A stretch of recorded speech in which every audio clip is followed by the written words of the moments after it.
Load it up, Carl. This shit feel like game 7. Put lines up through my S's. Wake up in the morning, count my blessings. Welcome to the Money Down and NBA playoffs, the conference championships. They underway, man. Game 1 was last night as we're speaking right now. The Celtics Pacers game was kind of lit. Pacers let it slip away. Yeah. They played the right way to steal one on the road. I don't know if them boys gonna be able to recover from that one. Those type of games hurt in the conference championship, with nobody expecting you to win those type of games. You got it right there, and they played. Man, I don't know what y'all thought about Game 1 of Eastern Conference Final. You know, what's so crazy is, they was down big the whole, you know what I'm saying? Like pretty much the whole game. So like you said, it's kind of demoralizing when you got to claw back and fight back from them big deficits, being down 20, being down 15, then going back down 20, you know what I'm saying? And you just keep fighting and you finally go up in the fourth, you know what I'm saying, with a good amount of time. I think they was up, 3? Or they was up 3 with pretty much like I forget, like less than 20 seconds. Yeah, like 10, 15 seconds on the clock. And for you to lose, man, I told y'all boys, I had went to sleep after JB hit that 3. I was tired, bro. I went to sleep and woke up, probably like maybe 30, 40 minutes later and seen the Celtics pulled it. And I was just like, damn, that's bad for the Pacers, man. Especially, being in Boston, how that team play at home. And they'll give up one game at home. You know what I'm saying? And that was the game that you were supposed to steal on the road. So I think it's going to be tough for them, but they can score the rock. So I'm looking forward to the game 2 tomorrow. For sure. I think it'd have been nice for the Pacers had they stole that one in Boston. I mean, bro, that was a tough shot by Jaylen Brown, bro. Like, yeah. That's what you get in the playoffs. You get big-time players, and big-time players make big-time plays, man. Truth be told, me personally, I think the Pacers let it go. I think they gave it up. But I think they're gonna be a tough out for sure the rest of this way. I mean, to be able to play like that Game 1 in Boston, and it ain't easy to win in Boston. Obviously, they didn't win, but if they can still win in Boston, I think they'll be all right. And not to mention, we was talking about it in the group chat, man. They beat them earlier in the year twice, so they can do it. They got the skill or the team to do it. But I think it's gonna be a great series. And then we also, James, you was talking about it right before, talking about, bro, they combined for like 73s or something like that, bro. That joint fly, bro. Dang, that's crazy. Living and dying by the Tracy. But that's why the Pacers really a tough matchup, though. They playing with house money. They ain't really supposed to be in this spot. Not that they not a good basketball team. They got a lot of depth. They got some young pieces.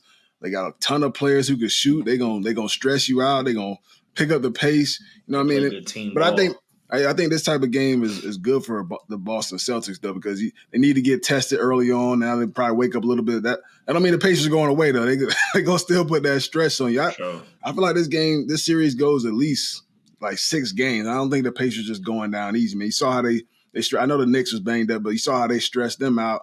Like you wouldn't have expected them to win that series. They won that one. Now they're in the Eastern Conference Finals.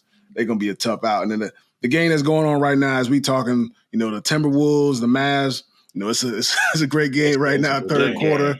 The Mavs up 1. I think this series definitely going 7. I don't know who's gonna win this one. I predicted the Timberwolves to win it, but it's really a toss up. Yeah. I'm excited to watch these matchups. Obviously, Anthony Edwards, Kyrie Irving, Luka Doncic, all these guys, defensively for the Timberwolves who put stress on all these ball handlers. But Luka and Kyrie gonna put some stress on as far as the offensive wise too. So that's why I think it's gonna be such a great matchup. A defensive basketball team versus a little bit more of an offensive basketball team. Mm-hmm. Those always make out for great matchups. Yeah, sure. And watching it right now, like Kyrie he had an amazing first half, and that's what you need. Obviously, Luka can turn it on pretty much whenever he wants to. You know what I'm saying? He can get you a bucket, and same as Kyrie. But as the playoffs has gone on so far, Kyrie has had some of those slow starts, and it's one of those things. Like if he come out hot, you're gonna have a long day. And they in the game right now. I think they down 1 as we speak.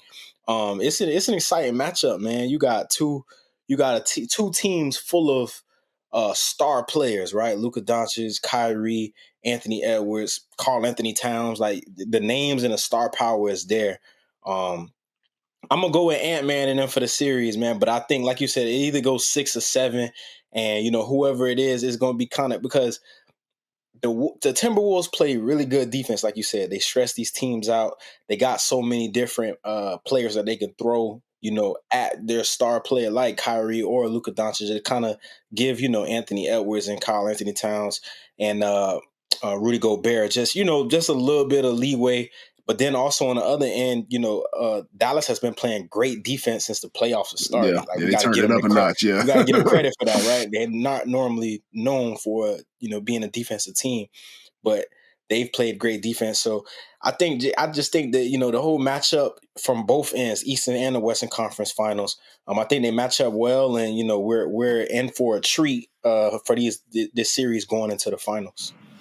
Yeah. About you, how you feeling about this series, man? Man, I don't know. I think before we started talking about the playoffs, I said Minnesota for the West. I mean, but you can't count out Kyrie and Luka. Yeah, I mean, you got two elite scorers, not an easy defend, and like Soldier said, like the defense for Dallas has picked up over the course of the season, and they're doing very well in these playoffs.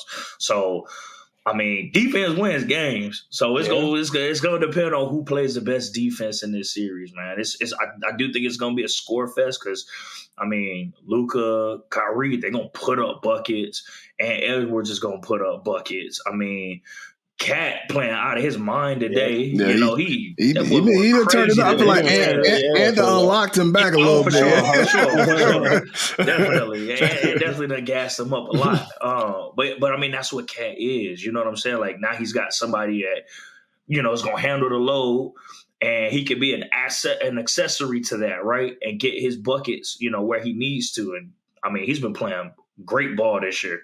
So, I mean, I'm going to stick with Minnesota, but I wouldn't be surprised to see Dallas do. I wouldn't be surprised to see them go 7 and Dallas take it. Yeah, I just love watching Anthony Edwards, dog. I keep saying he's one of my favorite players to watch. He's authentically himself. These interviews, post game. He not code switching whatsoever. He gonna be him. He gonna talk his stuff. Whether he locks you up, whether he played bad, he gonna speak his mind, dog. It's really cool to see somebody not sugarcoat on how they feeling. Gonna boost up his teammates. You see him. They had him mic'd up in Game 7. In the last series, talking about because he struggled some in that series. And that in that final game, we talked about how his teammates picked him up. He's trying to motivate them, to hit shots and maybe they'll stop trapping them and all that. But yeah, he a fun dude to watch. Definitely one of those guys could potentially be the face of the NBA like a Luka Doncic. So that's why I feel like this battle is really gonna be something cool because it's two guys really fighting for that spot. Obviously. LeBron, the Currys, the KDs, a couple more years, those guys, potentially be done playing. And then these young guys going to have to emerge and be that guy. And I don't think we could declare one guy. Maybe it's going to be a ton of guys. There's a lot of young talent in the NBA. You got Tatum. You got Jaylen Brown been balling during the playoffs, the entire playoffs. He's been doing his thing. I think, last year they was on his head a little bit about can't dribble with his left hand and all that joint, but he's been balling, this playoff season. So I think it's dope to see all these young guys go out there and do it. But I gotta give it the. I didn't mean to cut you off, bro, but I gotta give it the end. Like, I feel like, bro, everything you said, dog, is what I think why everybody likes him authentically himself. And I think when you think about everything nowadays being such like a branded, trying to publicly correct and all that, correct and do certain things. I was watching First Take, or I think it was Austin Rivers. He was saying like, bro, he's coming into games with Adidas, you know what I'm saying? Like Adidas flip-flops. You know what I'm saying? Like, he's in the press conferences. He's being himself. He got jokes, whether he played good or he played bad. I think that the best thing to me is, and it kind of like he remind me a lot of KD in a standpoint of like, bro, he just want to hoop, man, and that's what it's about. Keeping the main thing. You ain't get here to go to the Met. Don't get me wrong. All that shit's nice. Being able to pull up in the Met Gala and some crazy swag down. You know what I'm saying? But for him to come to the games like that and it's strictly just hooping, and then hearing that he's a gym rat, like, you got all that star power. Got to fire a sneaker, bro. The sneaker Yeah, is I'm the tough, sneaker but booming. I don't even fool with like Adidas like basketball Mm-hmm. shoes like that, but you gotta give him credit. He got everything to be that star and to be the face of the NBA. And I hope, you know what I'm saying? I hope that is, what's in his path these next months coming. Cause I mean, if he could get a championship here and then go, people forget the Olympics is a couple, yeah, a couple yeah. months away. Like, so you be the young gun on that team with the LeBrons and the KDs and all them, and you kind of, take over and they give you that torch. It's all for him. So he definitely is, that figure that I feel like all the kids and everything model after, man. Hoop, Yeah. bro. That's what you got here to do. Hoop. Yeah, I've been loving the Adidas commercials too, because it's really him being himself too. Yeah, bro. You know what I'm saying, talking Love trash. that. I know Yeah. early on, like he's had some of the most famous first signature sneakers, whether it's Jordan, KD, like mine better than that, mine better than that. His shoes fire for real. I think it's one of the best silhouettes in a while as far as ever since probably I think the Kyrie ones, those was dope too. I think ever Kyrie since fire. then, like Yeah. These fire. I tried to go buy. I bought the first ones that came out. I went to go buy another pair like a couple weeks ago. The thing's gone now. You know what I'm saying? He hooping, so all the little jitterbugs, everybody buying the shoes. But that's how it should be, man. He's, like I said, authentically him. I hope he keeps it going. And I feel like he's just scratching the surface too. That's the beautiful thing about it. For sure. Bro, for sure. So much untapped potential. Hey, the colorway's been fire, bro. What? Like, I think tonight he got the lime green with the black joints on. Like, and I think that's what's so cool. Like, James, Warren, we all wear sneakers, bro. Like, that was something that was dope to me when I was growing up as a kid. Like, damn, what Bron going, you know what I'm saying? Like, what Bron gonna wear tonight? What KD going, when we was when I was in high school, like, we had the Nerf KDs, we had the all-star packs and all that stuff like that. So it just always used to be like, damn, what them boys gonna hoop in tonight? And I get that feel of like when I hear my older cousins talk about like Jordan, obviously Jordan's shoe is what it is, but when he came out in, Bred 13s or something like that, like that's that feel that Ant giving us. And again, I don't even rock with it. You know what I'm saying? Like I wear Adidas, don't get me wrong, but it's just like, if I'm stepping no out, Adidas signature sneaker, I ain't buying Bro, hey, it's funny you mentioned Jordans, bro. Y'all heard what Cam Newton was talking about 30. If you in your 30s, you too old to be standing outside waiting for Jordan sneakers to drop. Man, James, I know Cam the homie, man. Cam, he got the Under Armour deal, so he ain't wearing Jordan, so he could go out there and say that. All right. Ain't no age limit window. Maybe waiting in line. Yeah, if you whatever. Yeah, I don't even think that's even that big of a deal, because if you love the shoe that much and you want to get it, you gonna do whatever it takes to go get the shoe. Especially if they ain't making enough. I just hate that the topic is, why is it only about Jordans? Like, why there's plenty of other shoes that been out for a long time. People been wearing Chuck Taylors, Air Force Ones, all that. You can wear Air Force Ones forever. It's a iconic shoe. Chuck Taylors, you can wear that forever and all that. So why is it that a Jordan you can't wear once you hit 30? Like I don't understand. I don't get it. I don't understand it. I really don't. Hey, and the crazy thing is, right? Like I know you, I know, Sony and y'all boys, I said, bro, Cam coming that motherfucker. Fresh. Listen, 6:30 in the morning meetings, y'all, I done heard stories just by him being, so I know whether it be the hat collection or the sneakers, whatever, like, come on, Cam, bro, you tripping on that one, my G. You can't put an age limit on stuff. Like, why is it just that shoe? Especially like, a nice pair of ones, boy. What? I just do, like, what? I'm gonna go to the mall. Like, oh, can't get these. I'm 30 now. Like, I gotta go, buy something else. So it's the 30 and up section. Like I don't like. Like, I don't what get is a that, 30 and up section shoe? That's what I'm trying to figure out. You know what I'm saying? You know what I mean? I got to start wearing the dad shoes, the thick soles, the Monarchs. The Monarchs. Once I hit 30, you got kids. New Balance is like, New Balance been going crazy. On clouds. New Balance been they've been putting that shit together, dog. Any loafers putting it together. They've been doing their thing. Keep it on the same lines of basketball. Caitlin Clark. We talking about face of the NBA. Obviously she's the new face of the WNBA. There's other great players in there. Diana Taurasi, Arika Gumbawale, plenty of other stars. but she's gotten off to a little bit of a slow start. I mean, you get drafted number 1 overall. We all know you're going to the worst team in the league or one of the worst teams in the league. So it's not going to be all, roses and easy for her. But, people been giving her a little bit of a hard time. You heard LeBron talk about her, today on his podcast as far as, him kind of being in that same limelight, coming in, walking in day one.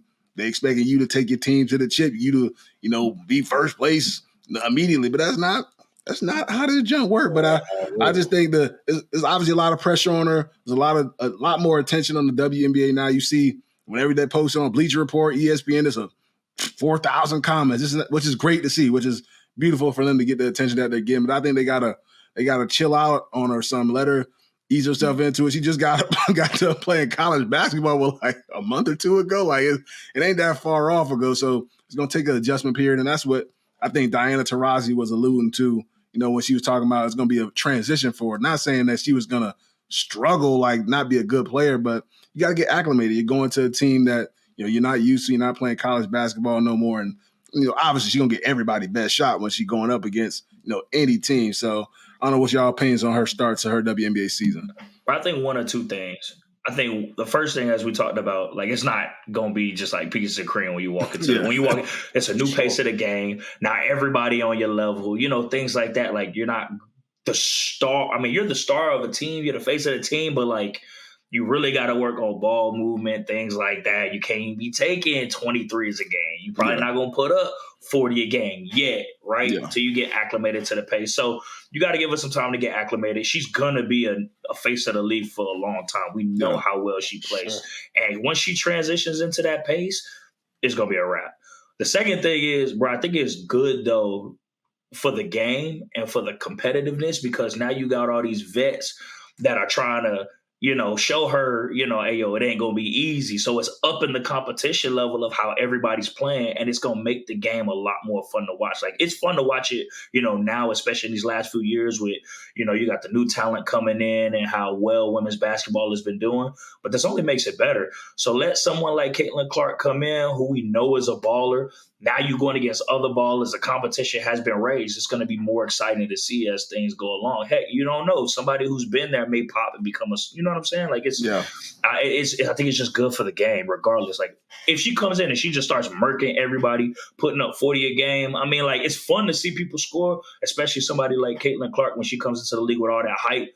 But like, then what does that look like for the rest of women's basketball, right? When she coming in and she just taking 30-year-old women and putting them in a basket every time. You know what I'm saying? Like it's going to revert it back to what it was before at some point. You know what I'm saying? So I think it's good for the competitiveness of the game that, everybody's up in their gameplay. And it's crazy, bro, because like I'm seeing everybody say like she's having a slow start, but I think she averaging like 17 a game. 17, she's like 41% from the field. She's solid. That's solid hoop. Like you get what I'm saying? So it's just always that's what you know what I'm saying? We always talk about it, whether it's football, basketball, any sport, that first round tag, but then being that first pick at whatever, it always come with that type of pressure, but it's dope to hear guys like Bron and the stars of not just the NBA, we talking about just sports in general, come out and kind of just give her backing. Like, man, screw what the people saying who ain't never been in this position, that don't even understand that. Yeah, like you said, you the number one pick, you just got out of college, but these people you hooping against too, they stars too. You know what I'm saying? Like if they were giving out those big checks, a lot of these other women would be, you know what I'm saying, highest paid in the league type stuff. So it ain't just like you gonna come in here and dominate. But I'm looking forward to it. I actually watched the game they played the other day. I can't remember the Liberty when they played Liberty. No, it wasn't a Liberty. It was after that. It was after that. It was probably it was either 2 days ago. Yeah, I watched it here, but man, just she rolled her ankle. She rolled her ankle that game. Okay, I think it might have been Dallas. Was it Dallas? Was it when they played Sabrina? Let me see. No, that's Liberty. That's the Liberty. Oh, that's Liberty. I'm tripping. Connecticut Sun. Connecticut. Yep, the Sun. That's right. And man, she, you know what I'm saying, she rolled her ankle and she came back and literally like pulling it from the logo and it's water. So and you know what's the crazy thing about it, man? That game was jam packed, bro. I was watching this, I'm like, bro, I don't see an empty seat. You know what I'm saying? And they starting out slow. What they like 0-3, 0-4, but she got that star power that's bringing people out to come watch, and that's what it's all about. Now you let this team grow. Obviously, they had the number 1 pick. You know what I'm saying? You let this team grow together and they get better. I know they got the girl from South Carolina. Yeah, Leah Boston. Leah Boston. She raw too. You know what I'm saying? So they getting the pieces to get on track. Now it's just the attention that the WNBA getting. I'm loving it, man. As a fan of just sports, bro, being able to watch the game is dope. Yeah, I thought it was dope how now they got to expand they got to change stadiums during season to fit the capacity of people that's wanting to come see the game. Yeah. Just come to town. Yeah, switch location. Gotta get a bigger stadium.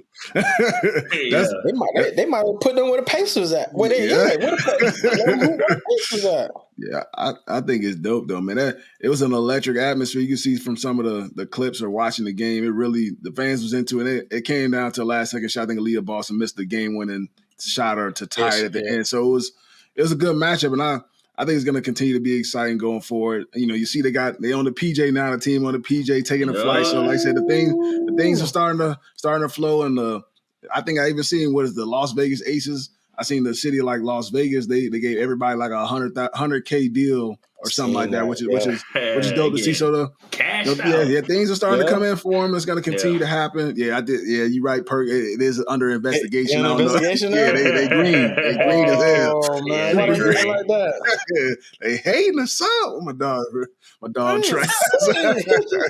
Oh man. Now let's take a break. Let's have a word from our presenting sponsor, Prize Picks.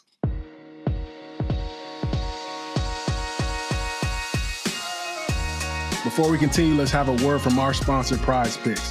It's NBA playoff time, so make sure you head over to Prize Picks and bet over or under on some of your favorite athletes' projected stats. And when you use our promo code MONEYDOWN, Prize Picks will match up to $500 on your first deposit. I repeat, when you use our promo code MONEYDOWN, Prize Picks will match up to $500 on your first deposit. You can bet small and win big prizes.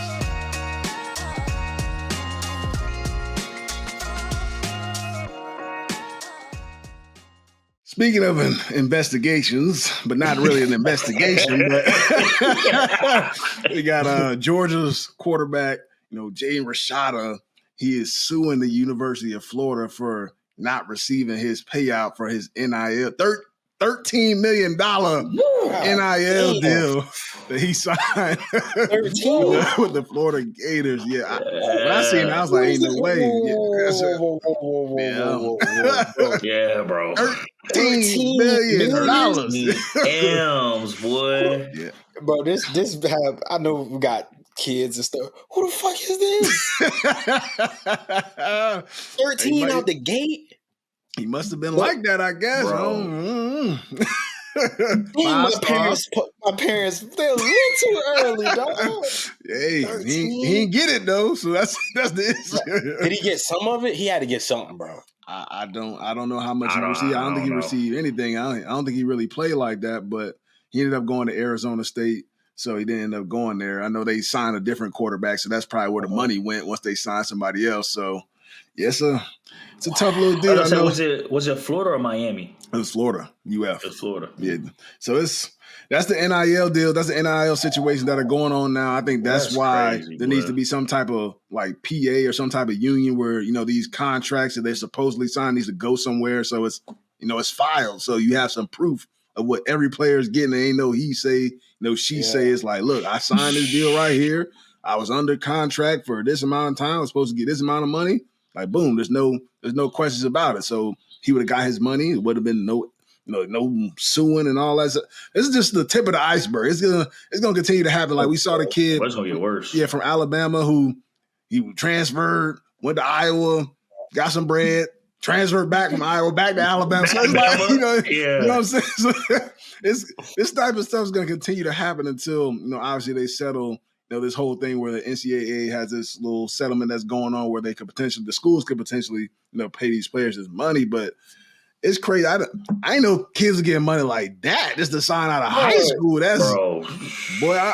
I'm giving you $13 million. You know what you need to do for my program, man. And if I'm not mistaken, he was supposed to get like an M on signing day, wasn't he, or something like that? Or $500K, some type of installment. So yeah, bro.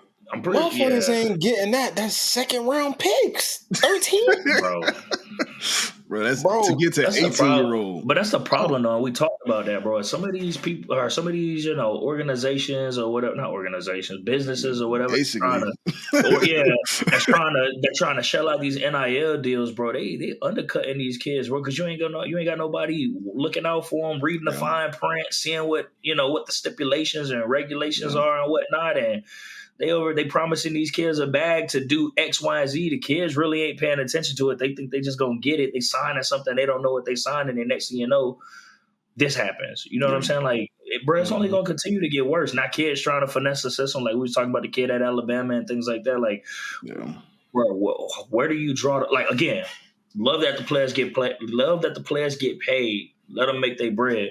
But you gotta have some rules and regulations, some fine laws around, like, how this works, man. Like, it's because this is just gonna continue to happen. People are gonna be frustrated. People are gonna be upset. People are gonna be leaving, transferring schools, trying to make more money, suing for money that they didn't get, things like that. When things was in a contract, you signed a dotted line. You know what I'm saying? Things like that. So, I mean, I think it's so tough though too, bro, because these universities got it. Yeah. You know what I'm saying? Like, we ain't got to, sugarcoat it and nothing like that. Like, it's boosters out there that really got that check. I don't know what I'm saying? I saying ain't no numbers, but I know Wisconsin, we got a couple of them that.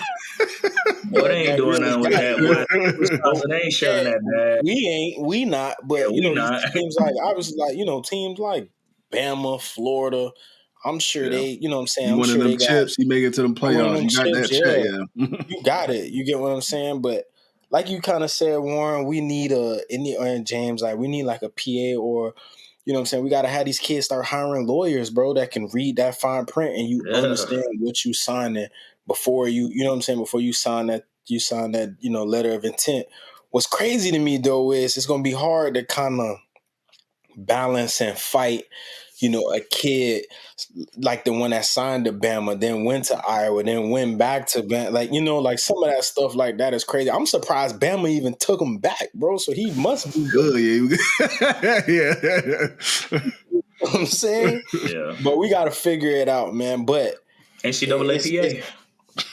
Yeah, but yeah, I don't think the NCAA gonna really at this point. I feel like they hands getting tired a little bit too because they losing their power. You get what I'm saying? Like in the big scheme of it, they losing their power as far as now kids being able to get paid, all this stuff like that. And then now you're gonna have to bring a union or you know what I'm saying, like you said, a PA where not only is the NCAA gonna have to agree to something, but also now you got a union and PA representing college kids that's gonna have to agree to things with the NCAA, which we know them people on the NCAA side ain't trying to give up they ain't too much trying money. to give up nothing. But one thing is like it's gonna be crazy.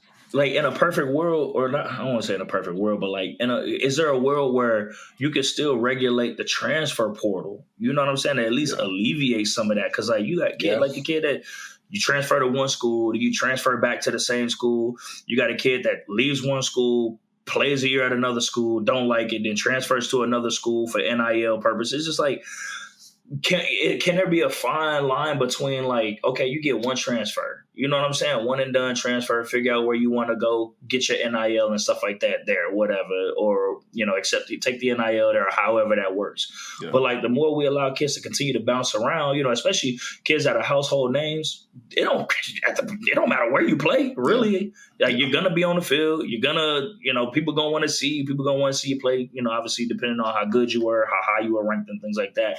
So like how do you outlaw that? You know what I'm saying? And not even outlaw, but just put some safeguards around it, Yeah. I mean, got to be some sort of salary cap on there to where there's some type of structure, whether you're a starter, you get this, or you're a freshman, you get this, you're a sophomore, you get this, or something like that. The amount of playing time, I don't know how they scale it, and then you can get your endorsements on top of that. But I was actually talking to a college coach today from the Big Ten, and he said, the the schools that are in the Big Ten for this year. I mean, I don't know if this is exactly correct, but he said each school got like $500 million just for being in the Big Ten for the university. So that's $500 million. So just for being a part of the Big Ten, just being a part of the Big Ten. So bro, that's crazy. So that's the type of money we talking. These universities are getting. So there needs to be a portion of that. These big TV deals that the Big Ten Conference is signing. There's a lot of money that's tied into that, and the players ain't seeing any of that money. Right now it's just NIL deal. So the players definitely need some type of percentage out of that. You know what I'm saying? So Wisconsin, we love you, but we know now. I mean, I don't know. That's now though. After signing that big TV deal, I believe it was last offseason, they signed like these huge TV deals, adding all these teams and all that. So it's gonna get crazy. I think eventually it's gonna be one big like super mega conference, like 30, like the NFL is gonna be like 32 teams, like the SEC. Big Ten, they're gonna combine together into one big conference, and then maybe some of the smaller schools, get left out some and somehow form their own little thing. But yeah, it's gonna get crazy in the next few years. I think when it comes to this college football thing, it's gonna become a little bit more professional. But kind of speaking of this whole thing, the NCAA Board of Governors approved terms of a multi-billion-dollar settlement in the House versus NCAA class action suit. The Big 12 is the first conference to approve it. So they're the first conference to really get this thing going. I think as the year goes on, there's going to be more big time conferences approving this thing so that they can eventually pay these players, which I think that's what it needs to be. That's what we're talking about. They're getting all this money from these TV deals. Is instead of it just being NIL deals, if the schools are able to pay these players, I think there'll be a nice solid structure, and the Big 12 is going to back pay some of that money to the players, I think dating back to 2016. So if you play college football, need my gold. they need my money. Oh man. Run it up. Hey, I know it's the Big 12, but the Big 10, listen, the gig is out. Y'all giving these schools 500 M's, bro. Run that back pay from 2016. And I'm just trying to think though, like overall, like how would they? I don't know how, but how would they? Scale that. You got a whole bunch of players. Are you do it by playing time? Do you do? You know what I'm saying? I'm trying to see what They need to. I need to be hearing some news about the Big Ten doing that real soon, man. Could the Big Ten say like, all right, y'all gonna do 2016? Well, we gonna do 2012. You know what I'm saying? We shout, boy. We shout, boy. That's crazy. We shout, man. So break a homie on, bruh. Bro, they take care of me. We good. Man. But man, we've had some new subscribers lately, so we want to run y'all through some our favorite clips from some of our previous episodes. If you haven't checked this out, first I'm going to go to our guy Matthew Judon. He had a great episode with us, I should say. We had a ton of views on that with his message, to Patriot Nation about this time. A lot of change, but he's excited for himself and for this football team going forward. Message to Patriot fans. I know they're looking forward to it. A lot of change, a lot of new. Which, I got a personal message, man. I'm out for a vendetta. I got shit to prove, and I got stuff I want to get done in my career. And so, personally, I'm on all BS all year. I'm about to turn the dial back. But as far as the state of the Patriots, I can't speak about the locker room. I haven't been there, but I know it's not going to be the same, and we're not going to be the same. We're not going to be the same Patriots. I know it's going to look different. It's going to feel different, but we're not laying down for nobody. We're not trying to rebuild. That's what everybody. Oh, you're in a rebuild. This is post. It's not a post-apocalypse. We just got a new coach. And he was there for a long time, and he was a great coach. He was great for the organization. He did everything in his power to win championships. Mm-hmm. But now it's Mayo time to do the exact same thing. So we ain't about to come out every game looking like a deer in the headlights. We gonna put the best 11 on the field, offense, special teams, and defense to win a game. Hey, my dog was talking his stuff, man. He got hurt last year. Coming back from injury, and he deserving of a new contract too, by the way, which I'm sure they'll cash him out at some point. But I love when players, talk their stuff. They confident, not cocky, but you confident to go out there and handle your business. Teams, doubting you. You feel like people doubting you as a player that you may not shake back, but you motivated to go out there and prove something. I think the Patriots, they could do something. I think that division is wide open. I know nobody's really giving them a chance, but defense is top tier. Offense just has to pick up their slack. So I think he has the right mindset for his team this year. Yeah, I'm super excited. And kind of, just from that episode, getting a chance to talk to Drew and, just see how he is personality-wise, confidence. We play a sport, man. People call it cocky, but, dog, you gotta be confident in the guys around. You gotta be confident in your game, man, because it's a long season, bro. It's a lot on the line. Man, he not there right now, but we talk about it, bro, from the draft period all the way until 17 weeks. If you make a deep run into the playoffs, you there from really April till the next year, January, February, depending on how far you go.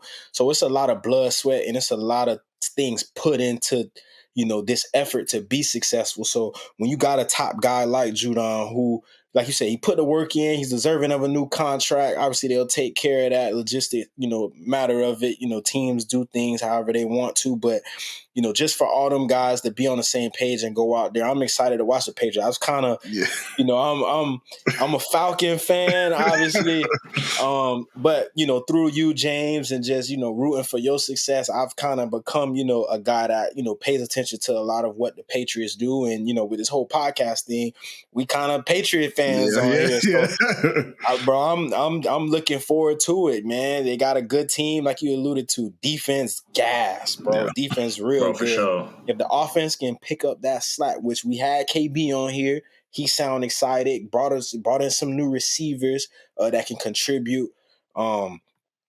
Division wide open, man. If they can win, a good amount of these games and sneak into the playoffs, I think they'll be a dangerous team to match up with. Yeah, man, and I love it. Like how he's talking is good for the leadership aspect for a lot of these younger guys to walk in with some confidence. You got your top dog on defense. He going out there. He putting the work in. He gonna push you. As far as trying to get the offense better. In the offense, you gotta push yourselves to practice when you're competing against a guy like that. Especially the defense who is strong enough to compete against you during practice. It's gonna make it tough on you. So you only can get better. You're going up against good competition. Week in and week out. So I think that's going to be a great challenge for him. And then we're going to go to another clip, from another former Patriot, our guy, Sony Michel, man. He, when he got drafted, things was a little bit different, back then. He saw some of his former teammates that may have went first round, some of the other guys going top 10 got sent on the PJ, but that ain't what he got. Not for him. We done heard James talk about it, bro. Talk about what it's like playing for Bill, bro. What was it like for you? Share something with us. It was dope, but I got it. The crazy thing about it, this is so Patriots right here. So I get drafted first round. And I'm watching every other first round. Calvin Ridley get drafted first round. Them boys send a jet. Every team send them boys a jet. Everybody got a jet. Not lying. They put me on a Southwest flight. First class? Ain't no first class in the Southwest. Oh, yeah, that's right. You got to pick your seat. Yeah, you pick your seat. So I was just like, dang, I can't even get the experience on the jet. That's crazy. That's crazy. That's hilarious. I went on a visit there, and I feel like they sent me, like, pre-draft visit, they sent me in first class. That's crazy. I thought for sure they'd at least put you in the first class. That's crazy. Put me on that Southwest flight. Hey, all I'm gonna say is I saw Drake May. He was on the Craft PJ. That's all I'm gonna say. So times have changed. I'll say that. He was on that PJ, but maybe he a quarterback, so they get things a little bit different. You know what I'm saying? True, and he was number 3 overall, so maybe he went top 5. Yeah. So that, hey, Judon said it's Mayo time. Different time. Hey, man, I'm with it too, man. Mr. Krause, get some of that cheese, dog. In the jet. You know what I'm saying? Gots to, man. Gots to. Yeah, so to our new subscribers, that was some of our earlier episodes. We'll continue to have some more great guests on here, some current Patriots, some former Patriots, some players on other teams, CEOs, whatever you guys want to see, you guys can let us know who you want to see on the pod. We'll do our best to try and get them on here. But we got some great content. We'll bring some great content ourselves. We'll bring some great guests, share some motivating stories, sometimes, where they had to battle through adversity to dig themselves out of a hole and things of that nature to motivate you guys as well. So hope you guys keep tuning in, checking us out, man. I said more exclusive content coming soon. When I become the biggest, Money down. let me know. Giving to my family every song I ever wrote. This shit feel like Game 7. Put lines up through my S's.